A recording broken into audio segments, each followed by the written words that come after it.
لہذا جو شخص ہمارے آقا صلی اللہ علیہ وسلم کا میلاد نہیں مناتا، ہم اس کے بارے میں یہ نہیں کہہ سکتے کہ اس نے کفر کیا یا وہ عاشق رسول نہیں ہے۔ ہو سکتا ہے کہ اس کے پاس گنجائش نہ ہو، اگر ہوتی تو وہ بھی ہمارے آقا صلی اللہ علیہ وسلم کا میلاد مناتا۔ تو لہذا اگر کوئی شخص میلاد نہیں مناتا تو ہم اس کے بارے میں قطعاً یہ فیصلہ نہیں کر سکتے کہ یہ کافر ہو گیا ہے یا یہ عاشق رسول نہیں ہے۔ تو بہرحال جس کو اللہ تعالیٰ نے توفیق عطا فرمائی ہے اسے چاہیے کہ رسول کریم صلی اللہ علیہ وسلم کا میلاد ضرور منائے، کہ سرکار کا میلاد منانا یہ سرکار سے محبت کی علامت ہے۔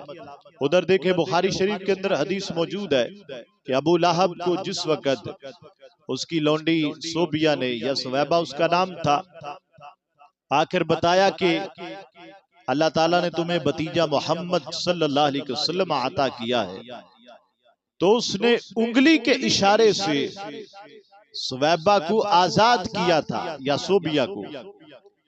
اور حضرت عباس رضی اللہ تعالی عنہ کہتے ہیں کہ اس کے مرنے کے بعد میں نے خواب کے اندر دیکھا اور اس نے بتایا کہ عذاب ہی عذاب ہے، مگر جب سوموار کا دن آتا ہے تو جس انگلی کے اشارے سے میں نے صوبیہ کو آزاد کیا تھا اس انگلی سے مجھے سوموار کے دن پانی پلایا جاتا ہے، سیراب کیا جاتا ہے۔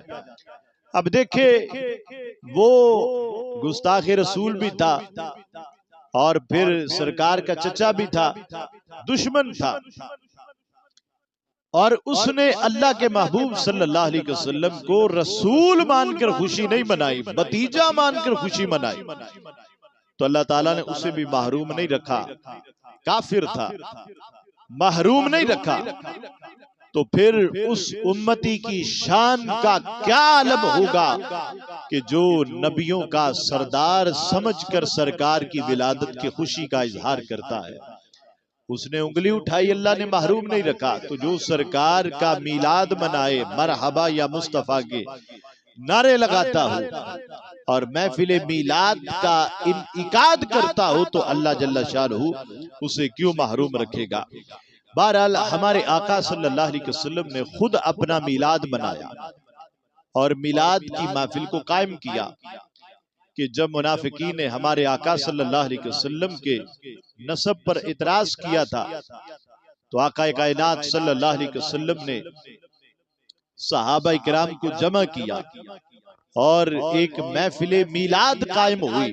اس محفل میں سارے صحابہ، حضرت صدیق اکبر، حضرت عمر، سارے صحابہ موجود تھے اور منافقین بھی موجود تھے۔ میرے آقا علیہ السلام نے فرمایا میرے صحابہ بتاؤ میں کون ہوں؟ صحابہ کرام نے عرض کی یا رسول اللہ صلی اللہ علیہ وسلم آپ اللہ کے رسول ہیں۔ فرمایا سنو، اللہ نے جب بھی مخلوق کو دو حصوں میں تقسیم کیا مجھے بہترین حصے میں رکھا، ایک ہے عرب اور دوسرے ہے عجم۔ عرب ہر لحاظ سے افضل ہے، اس لیے کہ اللہ کے جتنے نبی پیغمبر رسول تشریف لائے وہ عربوں کے اندر تشریف لائے، اور عربوں کے اندر بھی جو بہترین گروہ بنا اللہ نے رسول کریم صلی اللہ علیہ وسلم کے نور مقدس کو ان میں رکھا۔